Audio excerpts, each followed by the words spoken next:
Everybody asking how we doing, say we good. Don't need no one to tell me how to live just like they would. It ain't their business, but they in it, I don't know why. Revolved around my life after I found another.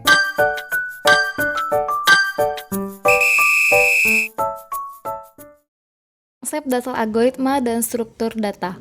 Algoritma ini pertama kali ditemukan oleh Abu Ja'far Muhammad Ibnu Musa Al-Khwarizmi dalam bukunya Al-Jabar wal Al-Muqablah.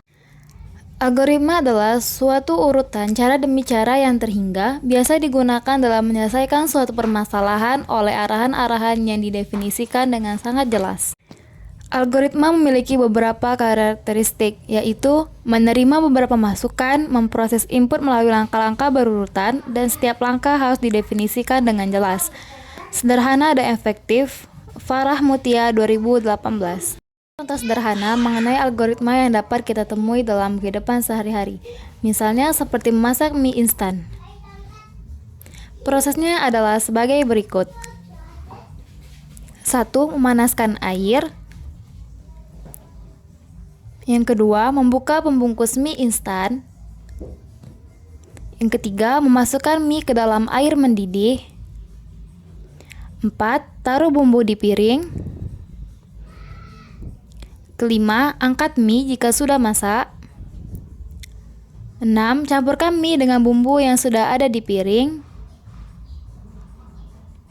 Yang terakhir, mie siap disajikan. Ciri algoritma yang pertama, presis, yaitu akurat.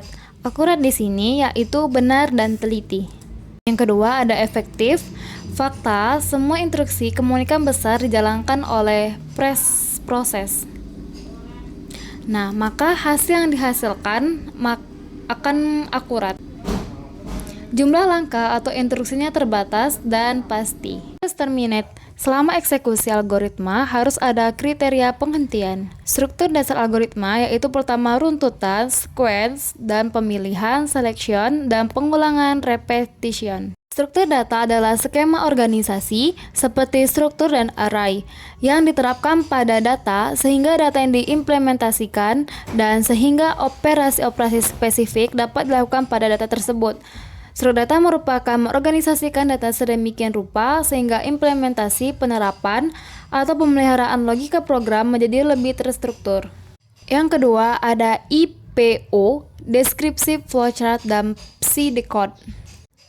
Konsep input, proses, dan output adalah model dasar yang digunakan untuk memahami bagaimana sistem bekerja dengan memecah aliran kerja menjadi 3 bagian utama. Yang pertama, input masukan. Input data adalah data, informasi, atau sumber daya yang dimasukkan ke dalam suatu sistem untuk diproses lebih lanjut. Flowchart adalah diagram yang menggambarkan alur langkah-langkah dalam suatu proses, algoritma, atau program komputer. Diagram ini menggunakan simbol-simbol standar untuk mewakili setiap langkah dan menghubungkannya dengan garis panah yang menunjukkan urutan pelaksanaan. Berikut simbol-simbol dari flowchart yang harus dipahami dan diketahui secara jelas. Code adalah representasi dari algoritma yang ditulis dalam bahasa yang mendekati bahasa manusia dan mudah dipahami.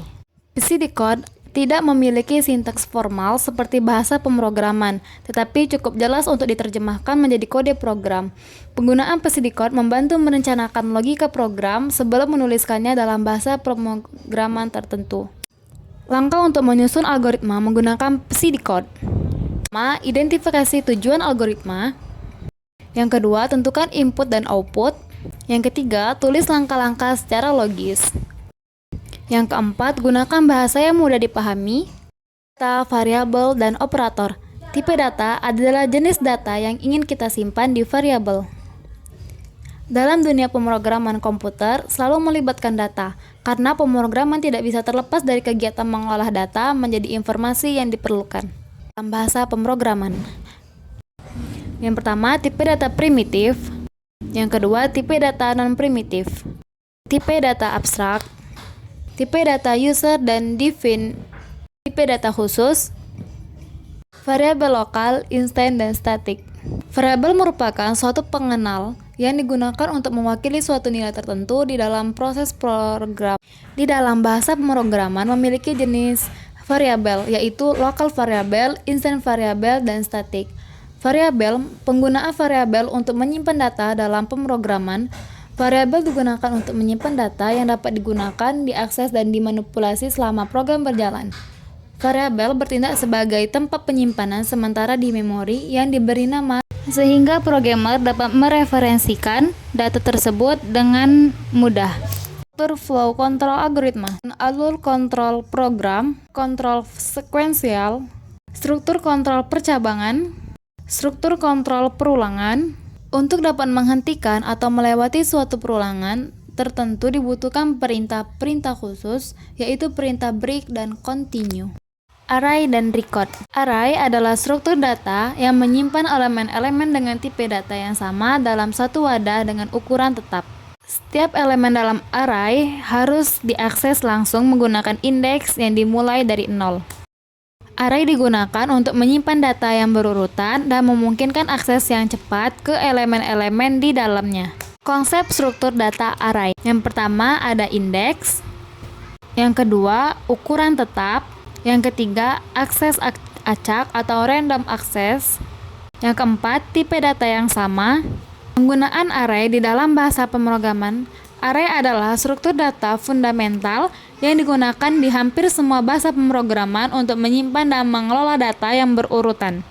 Array yaitu menyimpan data secara berurutan, kemudahan pengakses elemen, penggunaan memori yang efisien, implementasi struktur data lain, dan pemrosesan data dalam jumlah besar. Record adalah struktur data yang memungkinkan pengelompokan beberapa data yang mungkin berbeda tipe dalam satu entitas. Setiap elemen dalam record disebut fetch atau atribut, dan setiap fetch memiliki tipe data sendiri. Tipe data bentukan seperti record memiliki beberapa tujuan utama dalam pengembangan perangkat lunak, fungsi array dan fungsi function. Algoritma pencarian linear. Pencarian linear adalah metode pencarian yang memeriksa setiap elemen array satu persatu, hingga ditemukan elemen yang dicari dalam proses pencarian data. Sebuah list menggunakan algoritma linear search dapat diterapkan dengan cara iteratif dan rekursif. Algoritma pencarian biner. Pencarian biner adalah metode pencarian yang lebih efisien dibandingkan dengan pencarian linear. Algoritma pengurutan pada array. Algoritma pengurutan digunakan untuk menyusun elemen dalam array sesuai dengan urutan tertentu, misalnya dalam urutan menaik ataupun menurun. Dua algoritma pengurutan yang paling umum digunakan adalah bubble sort dan quick sort. Ini adalah sekumpulan instruksi yang dirancang untuk melakukan tugas tertentu. Fungsi memungkinkan kita untuk menulis kode yang lebih modular dan lebih mudah dipelihara, sehingga memudahkan pemrograman dalam penulisan kode yang terorganisir. Dalam konteks array, fungsi digunakan untuk melakukan berbagai operasi atau manipulasi pada array, seperti pencarian, pengurutan, atau perubahan elemen. Prosedur algoritma pemrograman. Dalam sebuah teknis pemrograman, subprogram memiliki dua jenis karakteristik, yaitu prosedur, yang kedua fungsi. Prosedur merupakan salah satu bentuk subprogram yang dapat dilakukan tanpa melakukan pengembalian nilai ke program utama. Namun, perlu diperhatikan bahwa prosedur juga harus dipanggil di program utama agar dapat menghasilkan nilai akhir. Penerapan prosedur dalam kehidupan sehari-hari yang sering dilakukan diantaranya A. Perhitungan aritmatika, yang B. Mencetak judul film pada tiket bioskop, dan sorting. Pencarian atau searching adalah sebuah metode pencarian untuk menemukan data atau informasi yang sedang dicari di dalam sebuah kumpulan data yang memiliki tipe data sama. Pencarian diperlukan untuk mendapatkan informasi atau data dari kumpulan data yang kita belum ketahui. Searching dalam pemrograman dapat dilakukan untuk mencari data yang berada pada memori komputer. Dalam kehidupan sehari-hari, kita sering melakukan searching pada saat mencari data maupun informasi yang ada di internet. Pengurutan atau sorting adalah proses mengatur atau menyusun elemen-elemen dari sebuah himpunan data dalam suatu urutan tertentu. Nah, baik itu berdasarkan kriteria numerik, misalnya dari terkecil ke terbesar, urutan alfabet, dan berdasarkan kriteria lainnya. Tujuan utama pengurutan adalah untuk mempermudah pencarian, analisis, atau manipulasi data. Mengorganisir data, memudahkan pencarian, mempermudah analisis, meningkatkan efisiensi dalam pemrosesan.